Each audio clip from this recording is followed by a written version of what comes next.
এবারে 20 জনকে পুরস্কার দেওয়া হচ্ছে।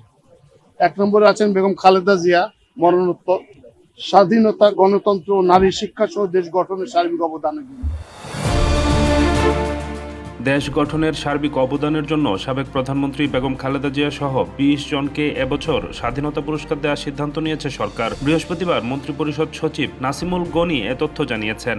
তিনি বলেন, মন্ত্রিসভায় 2026 সালের জন্য স্বাধীনতা পুরস্কার জয়ীদের নাম চূড়ান্ত করা হয়েছে। স্বাধীনতা, গণতন্ত্র, নারী শিক্ষা সহ দেশ গঠনে সার্বিক অবদানের জন্য খালেদা জিয়াকে মরণোত্তর স্বাধীনতা পুরস্কারের জন্য মনোনীত করা হয়।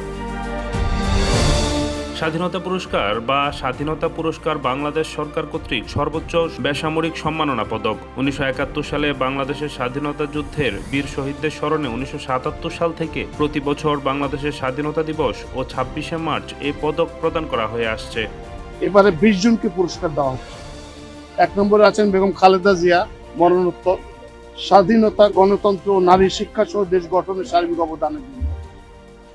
2 নম্বর হচ্ছে ফৌজদার ক্যাডেট কলেজ, মুক্তিযুদ্ধে সবচেয়ে বেশি সংখ্যক সদস্য দেওয়ার জন্য, যারা বীর উত্তম বিভিন্ন খেতাবে ভূষিত হয়েছেন। মেজর মোহাম্মদ আব্দুল জলিল, মরণোত্তর, মুক্তিযুদ্ধের জন্য। অধ্যাপক ডাক্তার জহুরুল করিম, বিজ্ঞান ও প্রযুক্তির জন্য।